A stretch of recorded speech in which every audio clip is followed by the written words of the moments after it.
اپنی کوششوں سے مریض وجود میں.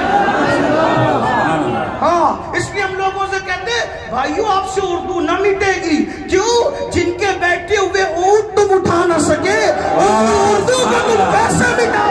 نعرہ تکبیر، نعرہ رسالہ، فیضان غریب نواز. اب بھی 15 اگست آتا ہے تو لوگ کہتے ہیں انقلاب زندہ باد کا نعرہ فلاں نے لگایا تھا. میں نے کہا آج تک انقلاب یہ اردو کا لفظ ہے، دوسری زبان میں کوئی اس کا بدل نہیں لا سکا.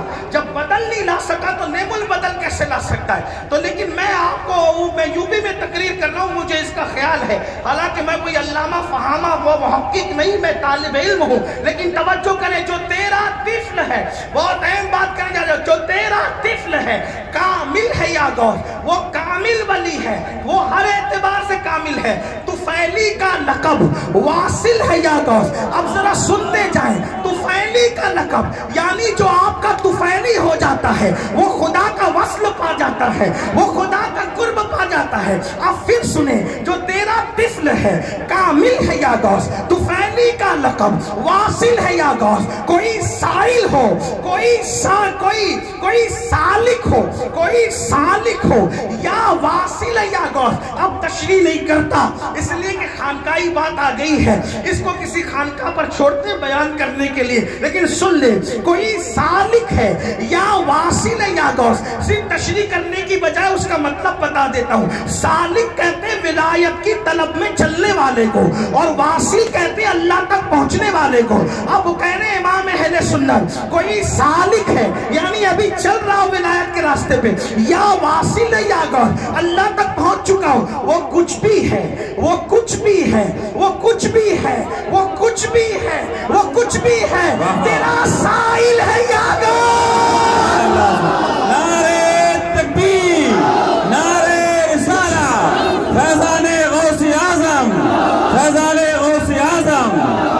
وہ کچھ بھی ہے، ابھی چل رہا ہے یا پہنچ چکا ہے، کچھ بھی ہے، تیرا سائل ہے، تیرا بھکاری ہے، تیرا منگتا ہے یا غوث. اب آپ مجھے بتائیں جس کے در پہ ولی منگتا ہو اس عبد القادر جیلانی کا یہ مقام ہے تو ان کے باپ دادا حسنین کریمین کی شان. سبحان اللہ، سبحان اللہ، ماشاءاللہ، واہ واہ، سبحان اللہ، بہت بہترین، واہ واہ، سبحان اللہ.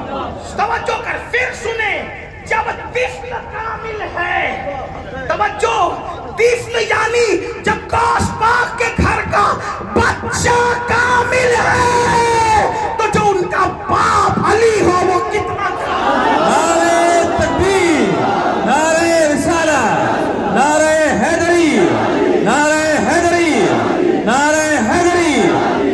سبحان اللہ. اندازہ کر سکتا ہے کوئی علی کے مرتبہ؟ اسی لیے میرے امام بیان کرتے تھے جو تیرا طفل ہے کامل ہے یا غوث، طفیلی کا لقب واصل ہے یا غوث، کوئی سالک ہے یا واصل ہے یا غوث، وہ کچھ بھی ہے، تیرا سائل ہے یا غوث. تو اپنے وقت کا صدیق اکبر، تو اپنے وقت کا صدیق اکبر، تو اپنے وقت کا صدیق اکبر، غنی و حیدر و عادل ہے یا غوث، غنی و حیدر و عادل ہے یا غوث. اور کہتے ہیں الوہیت ہی ایک احمد نے نہ پائی، نبوت ہی سے تو عادل ہے یا غوث، صحابیت، تابعیت، پھر آگے قادری منزل ہے یا غوث، ہزاروں تابعی سے تو فزودر، یہ طبقہ مجملاً فاضل ہے یا غوث. اور پھر نتیجہ نکالتے ہیں وہ کیا جانے گا، وہ کیا جانے گا بیچارہ، وہ کیا جانے گا، وہ کیا جانے گا فضل مرتضیٰ کو، وہ کیا جانے گا فضل مرتضیٰ کو جو تیرے فضل کا جاہل ہے یا غوث، جو تیرے فضل کا، جو بیٹے کو نہیں جانتا وہ بابا کو کیا جان سکتا ہے. اب توجہ کرنا، پھر آئیے وہاں پر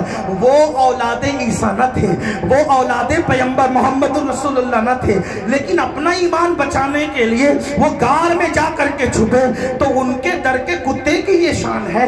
تو وہ غوث اعظم جس نے دین بچایا نہیں، توجہ، دین بچایا نہیں، صرف نہیں، وہ دین کو تجدید نہیں، نہ دین بچایا صرف، توجہ، نہ دین بچایا صرف، نہ دین کی تجدید کی، بلکہ کیا کیا؟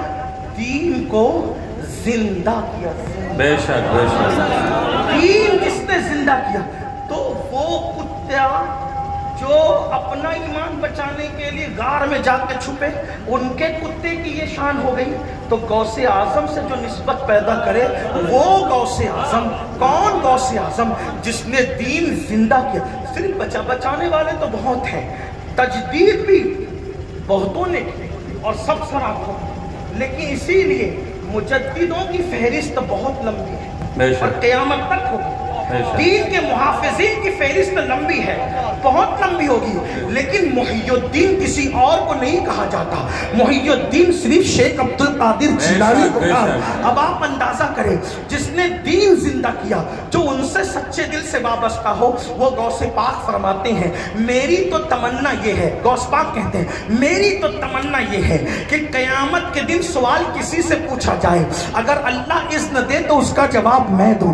فرمایا میری تمنا یہ ہے کہ قبر میں سوال کسی سے پوچھا جائے، میں اپنے ہر مرید کا جواب خود دوں۔ میری تمنا یہ ہے کاش اللہ مجھے اذن عطا کرے۔ اور غوث پاک فرماتے ہیں اللہ نے 70 مرتبہ مجھ سے وعدہ کیا، اے عبد القادر جو تیرا ہوگا میں اسے بخش دوں گا، جو تیرا ہوگا میں اسے بخش دوں گا۔ اب پتا چلا ہم جو کہتے ہیں نا کہ ولی قیامت میں کام آتا ہے تو اپنی مرضی سے نہیں کہتے، قرآن نے کہا کہ ولی قیامت میں کام آئے گا، بلکہ اب حدیث سن لیں۔ اللہ پاک کے حبیب مصطفیٰ جان رحمت صلی اللہ علیہ وآلہ وسلم فرماتے ہیں اللہ قیامت کے دن اپنے ولیوں سے کہے گا اے میرے ولیوں، اے میرے دوستو، جاؤ اور جا کر کے جنت میں داخل ہو جاؤ۔ اے میرے ولیوں، تم نے تہجدیں پڑھی، اب میں تشریح کے ساتھ مفہوم کے طور پہ پیش کر رہا ہوں، تم نے تہجد پڑھی، تم نے رات رات پر قیام کیے، ایک ایک پیر پہ کھڑے ہو کے ایک ایک قرآن ختم کیا، روزانہ روزے سے رہے، 13، 14، 15 ایام 20 کے روزے رکھے، پیر جمعرات کے روزے رکھے، لوگ کھاتے رہے تم بھوکے رہے، لوگ سوتے رہے تم رت جگہ کرتے رہے، لوگ چپ رہے تم ذکر کرتے رہے، تم نے بہت کچھ میرے لیے کیا، جاؤ آج میں تمہیں اجازت اور حکم دیتا ہوں تم سب جنت میں چلے جاؤ۔ لیکن وہ ولی ہوں گے، اللہ کا نے جب فرمائے گا کہ جنت میں جاؤ تو وہ وہیں کھڑے ہو جائیں گے، اللہ فرمائے گا جاتے کیوں نہیں جنت میں جاؤ، آواز کریں گے مولا ہم نے رت جگہ اس لیے نہیں کیے تھے، ہم نے ذکر اذکار اس لیے نہیں کیے تھے کہ ہم جنت میں چلے جائیں، اس لیے کہ جنت میں تو تیرے سبھی بندے جا رہے ہیں، پھر رات رات پر جگنے کی بات کیا؟ اللہ فرمائے گا چاہتے کیا ہو؟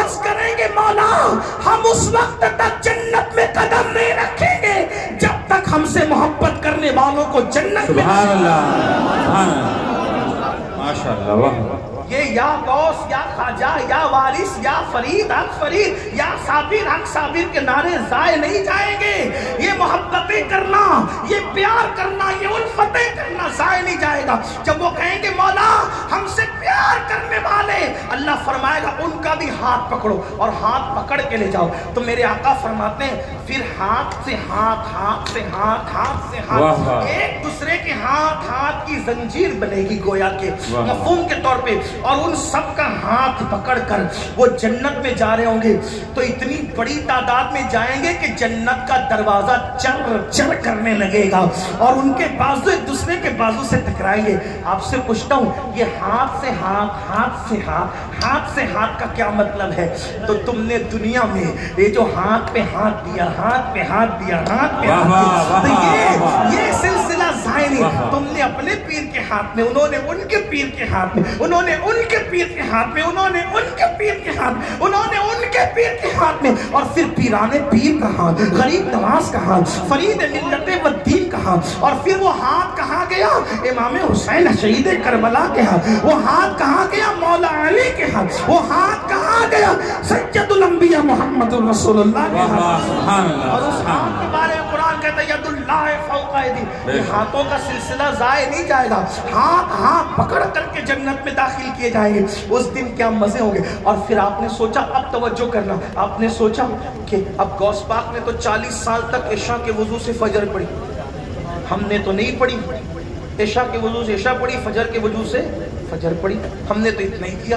میں تو کہتا ہوں کہ سنی اتنا کر لیں تو اچھا، بہت سنا، بہت سنا اور بہت بولا بھی، اس پہ بہت نعرے بھی لگے، کیا 40 سال تک عشاء کے وضو سے فجر، ہر دن عشاء کا وضو کرتے تھے، اسی سے فجر پڑھتے تھے، صحیح ہے۔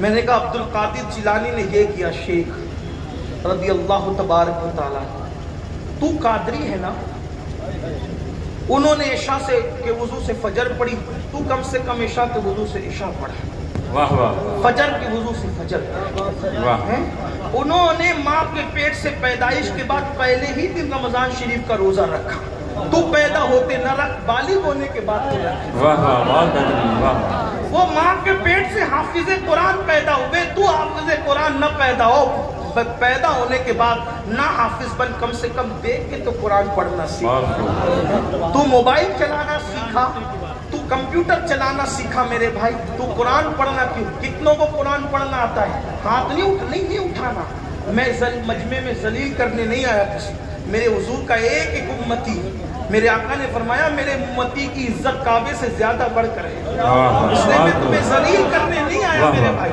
لیکن اپنے آپ میں ڈوب کر کے سوچو مسلمانوں، کمپیوٹر چلانا سیکھ گئے، موبائل چلانا سیکھ گئے، بائک چلانا سیکھ گئے، کار چلانا، قرآن پڑھنا سیکھا، اللہ کی کتاب سیکھا۔ اگر دنیا میں تم نے قرآن پڑھنا نہیں سیکھا، قیامت کے دن اندھے اٹھائے جاؤ، بزرگوں نے فرمایا قیامت میں اندھے اٹھنے کے لیے تیار ہو جاؤ، جو دنیا میں انڈا اس کا کیا انجام ہوتا ہے، جو قیامت میں اندھا ہوگا اس کا کیا انجام؟ دنیا میں انڈا پیدا ہوا ماں باپ کو نہیں دیکھا، دنیا میں انڈا پیدا ہوا بیوی بچوں کو نہیں دیکھا، لیکن قیامت میں انڈا اٹھے گا تو اللہ کی زیارت کر سکے گا، رسول اللہ کی زیارت کر سکے گا۔ اندازہ کرو کتنا نقصان ہے۔ قرآن سیکھنے میں 3 مہینے سے زیادہ کا ٹائم نہیں لگتا دیکھ کے پڑھنے میں۔ ہوشیار قوم ہے میری، بہت اچھا بزنس کرتے ہو، سب کرتے ہو، دل پہ لے لو، ابھی رمضان شریف کو کئی مہینے باقی، اگر امام صاحب کے پاس بیٹھ کر روزانہ قرآن پڑھنا، روزانہ 3 آیتیں پڑھنا بھی سیکھ لو، 5 پارے قرآن پڑھنا صحیح سیکھ گئے، پورا قرآن خود سے پڑھنے لگ جاؤ گے، لیکن دل پہ لو تب، ورنہ اندھے اٹھو گے قیامت میں۔ اپنی آخرت کا سوچو، بہت بلڈنگیں بنائی، بہت مکان بنائے، بہت دکان بنائے، سب چھوڑ کے جانا ہے، کون لے گیا جو ہم لے جائیں گے؟ قرآن کہتا ہے لا تنسا نصیبک من الدنیا، دنیا سے اپنے نصیب کا مت بھولو، سوائے کفن کے کچھ نہیں لے جاؤ گے۔ ٹاٹا برلا بھی اگر بن گئے نا تم، جو حالانکہ بن نہیں سکتے، ظاہر میں کہہ رہا ہوں، حالانکہ ٹاٹا برلا کی عزت اور حیثیت کیا ہے؟ اللہ اکبر، مومنوں کی عزت اور حیثیت کے سامنے قرآن کہتا ہے وَلِلَّهِ الْعِزَّةُ وَلِرَسُولِهِ، عزت تو اللہ کے لیے، رسول اللہ کے لیے، رسول اللہ کے غلاموں کے لیے، لیکن دنیا کی مثال دیکھ کر ٹاٹا برلا کی طرح مالدار بن جاؤ، سوائے کفن کے کچھ نہیں لے جانا۔ قارون کی جتنا مال بھی جمع کر لو، سوائے کفن کے کچھ نہیں لے جانا۔